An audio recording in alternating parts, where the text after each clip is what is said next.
Hello, dear students. How are you all? I hope all of you are fine. Today we will discuss about the passing away of Bapu Nayantara Saigal. Today we will read the Unit 1 portion. Let's start.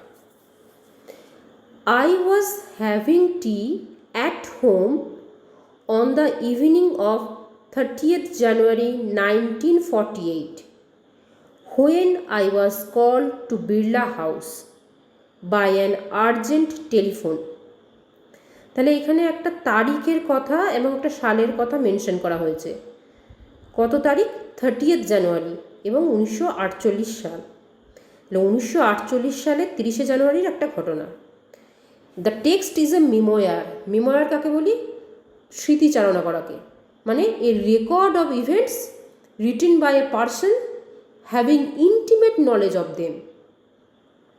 মানে এমন একটা মানুষের লেখা যে মানুষটা সেই ঘটনাটাকে খুব কাছ থেকে দেখেছেন এবং পার্সোনালি অবজার্ভ করেছেন। তাহলে লেখিকা এখানে যে লেখাটা লিখেছেন সেটাকে আমরা বলতে পারি মেমোয়ার। তাহলে I was having tea at home on the evening of 30th January 1948। তাহলে লেখিকা she was having tea at home, তিনি বাড়িতে চা খাচ্ছিলেন 1948 সালের 30শে জানুয়ারি সন্ধেবেলা। When I was call to Birla house, যখন আমাকে বিড়লা হাউসে ডেকে পাঠানো হলো বাই অ্যান আর্জেন্ট টেলিফোন, একটা আর্জেন্ট ফোন কলের মাধ্যমে। বিড়লা হাউস কি? Birla house now is a museum dedicated to Mahatma Gandhi which is situated in new Delhi. Birla house হলো এমন একটা বাড়ি যেখানে মহাত্মা গান্ধী তার জীবনের লাস্ট 144 দিন কাটিয়েছেন। তাহলে সেই বিড়লা হাউসে তখন তাকে তড়িঘড়ি ডেকে পাঠানো হলো। কেন ডেকে পাঠানো হলো? Gandhiji had been shot on his way to a prayer meeting. Gandhiji had been shot, তাহলে গান্ধীজি গুলিবিদ্ধ হয়েছেন। অন হিজ ওয়ে, তার পথে, মানে কোথায়? রাস্তায়। কোথায় যাওয়ার রাস্তায়? টু এ প্রেয়ার মিটিং, প্রার্থনা সভায় যাওয়ার সময় গান্ধীজি গুলিবিদ্ধ হয়েছেন। I was numb with shock as I got into the car. তাহলে the news was so heavy that the writer did not know how to express it. মানে এত গভীর ছিল, সেই শকিং ছিল, এত গভীর ছিল ঘটনাটা যে তিনি বুঝে উঠতে পারেননি কীভাবে তিনি তার ইমোশনটাকে এক্সপ্রেস করবেন। তাহলে তিনি কীরকম অবস্থার মধ্যে পড়েছিলেন? তিনি যেন অসাড় হয়ে গেছিলেন, তিনি যেন স্তব্ধ হয়ে গিয়েছিলেন, ডেডেন হয়ে গিয়েছিলেন, incapable of action or feeling emotion. তিনি কিছু করবেন, কাঁদবেন, চিৎকার করবেন, কিছু বুঝে উঠতে পারছিলেন না। এই ঘটনাটা শুনে বা এই নিউজটা শুনে তিনি অসাড় হয়ে গেছিলেন, নাম। As I got in to the car, যখন আমি গাড়িতে উঠলাম আমি শোকে পাথর হয়ে যাওয়া, অসাড় হয়ে গেছিলাম।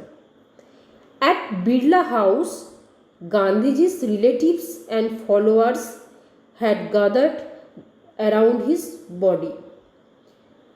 At Birla House, বিড়লা হাউসে দেখলাম গান্ধীজির রিলেটিভস, গান্ধীজির আত্মীয় স্বজনেরা, অ্যান্ড ফলোয়ার্স এবং অনুগামীরা, has gathered round his body, তার নিথর দেহকে ঘিরে ধরে বসে আছে। There was silence in the room as Gandhiji breathed his last. সেই ঘরটিতে নিস্তব্ধতা বিরাজ করছে, because Gandhiji had passed away.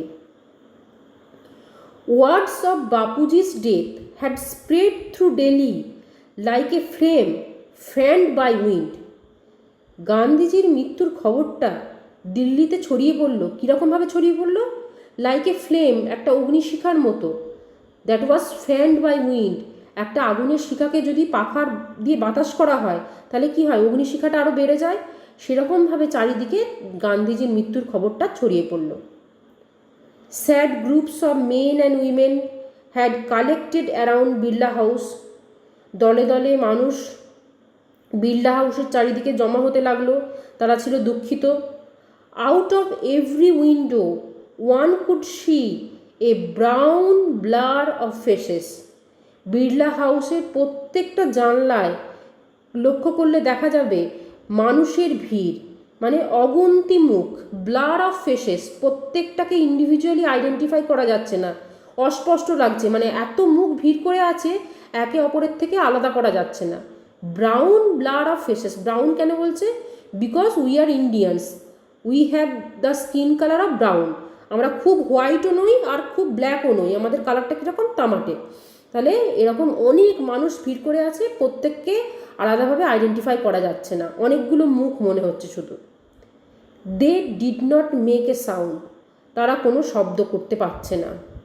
মানে তারাও তো, they were like the writer, তারাও কি রাইটারের মতো numb, they were also numb with shock, তারাও তো অসাড় হয়ে আছে, তারা বুঝে উঠতে পারছে না কীভাবে রিয়াক্ট করা উচিত। There was an unnatural silence, একটা অপার্থিব নিস্তব্ধতা বিরাজ করছে। It was as if time stood still for those few moments, মনে হচ্ছে সময় যেন থমকে গেছে। তাহলে time stood still not only for the family members but also for the entire nation, গোটা দেশের জন্য যেন সময় থমকে গেছে। The people were too stunned to speak in the beginning, একদম প্রথমের দিকে মানুষ এত বেশি শোকার্ত হয়ে গিয়েছিল যে তারা কথা বলে উঠতে পারছিল না, তারা নিজেদেরকে এক্সপ্রেস করতে পারছিল না। Later they clamoured wildly shouting and crying, পরে তারা উচ্চস্বরে চিৎকার করতে আরম্ভ করলো এবং কাঁদতে আরম্ভ করলো। দে জসেলড ওয়ান অ্যানাদার, তারা একে অপরকে ঠেলাঠেলি করলো। ইন এ স্ট্যাম্পিড, স্ট্যাম্পিড মানে হুড়োহুড়ি করা, হুড়োহুড়ি করলো।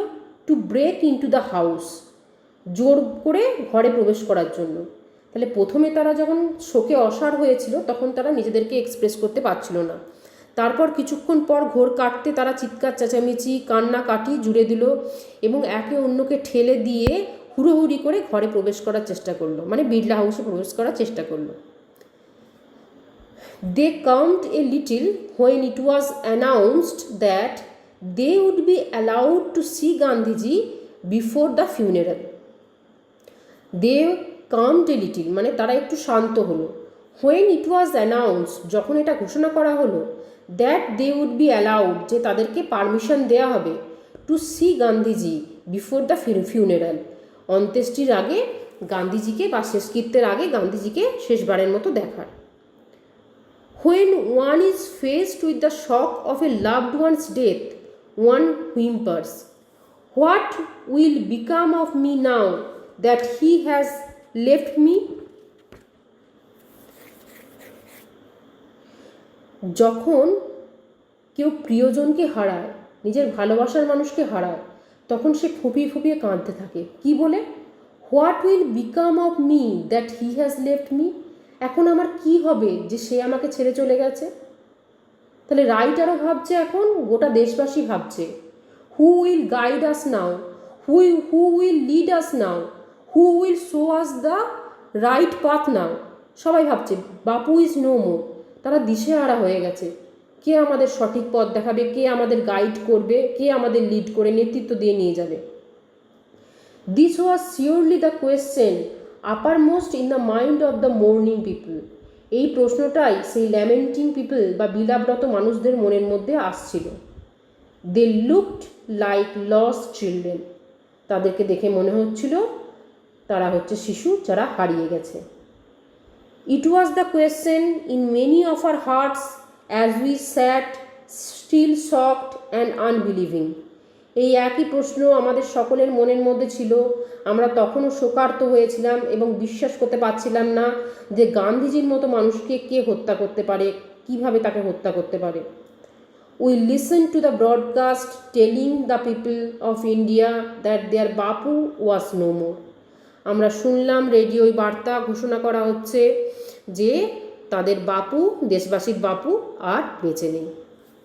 তাহলে আজকের ক্লাসে এই অবধি, নেক্সট ডে পরের ইউনিটটা পড়াবো।